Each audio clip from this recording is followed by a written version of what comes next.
வெறும் 15 மினிட்ஸ்லேயே இன்ஸ்டண்ட்டாக செஞ்சு முடிக்கிற மாதிரி ஒரு குவிக்கான ஹல்வா ரெசிபி எப்படி செய்யலான்னு பார்க்கலாமா?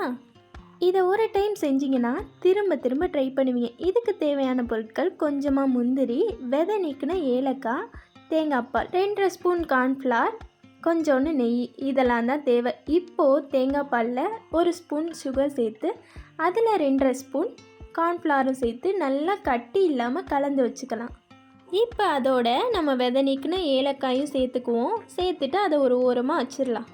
காலையில் பால் பணியாரம் செஞ்சுருந்தோம். தேங்காய் பால் மிஞ்சி இருந்தது. ஸோ அதை எடுத்து ஃப்ரிட்ஜில் வச்சுட்டோம். அதை வச்சு ட்ரை பண்ணலான்னு சொல்லிட்டு மேக் பண்ண ரெசிபி தான் இது. டேஸ்ட் பக்காவாக வந்திருந்தது. இப்போது நம்ம ரெசிபி எப்படி செய்யலான்னு பார்க்கலாமா? அதுக்கு பேனை ஹீட் பண்ணிட்டு கொஞ்சமாக நெய் விட்டு அதில் நம்ம தேங்காய் பால் மிக்ஸ் பண்ணி வச்சுருந்தோம் இல்லையா, அதை சேர்த்து நல்லா கை விடாமல் கிண்டி எடுத்துக்கலாம். பாருங்கள், 5 மினிட்ஸ்லேயே இந்த மாதிரி வரும். நல்லா கைவிடாமல் கிண்டிகிட்டே இருங்க. நான் நான்ஸ்டிக் பேன் தான் எடுத்திருந்தேன். ஹல்வாக்கு நான்ஸ்டிக் பேன் தான் சூட் ஆகும்ன்ட்டு. செமி ஹல்வா கன்சிஸ்டன்சி வந்தோன்னே லைட்டாக டேஸ்ட் பார்த்துக்கோங்க. எனக்கு சுகர் கொஞ்சம் கம்மியாக இருக்க மாதிரி இருந்தது, அதனால 2 ஸ்பூன் சுகர் சேர்த்துக்கிட்டேன்.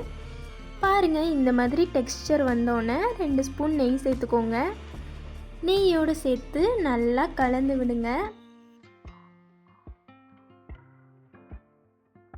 நம்ம ஹல்வாவை கிண்டி ஓரமாக வச்சுட்டு நெய் சேர்த்து முந்திரியை தாளித்து அதில் கொட்டிடலாம். இப்போது நம்ம நல்லா கலந்து விட்டுருவோம். பார்த்திங்களா, இந்த மாதிரி அழகாக பேனில் ஒட்டாமல் வரணும்.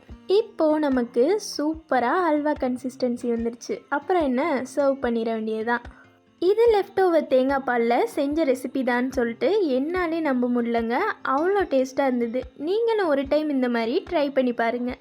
இந்த ரெசிபி இன்ஸ்டண்ட்டாக குவிக் அண்ட் ஈஸியாக செஞ்சு முடிச்சிடலாம். டேஸ்ட்லேயும் எந்த காம்ப்ரமைஸும் இருக்காது. இது மாதிரி ரெசிபி வீடியோஸ்க்கு நம்ம சேனலை சப்ஸ்கிரைப் பண்ணி சப்போர்ட் பண்ணுங்கள். தேங்க்ஸ் ஃபார் வாட்சிங்.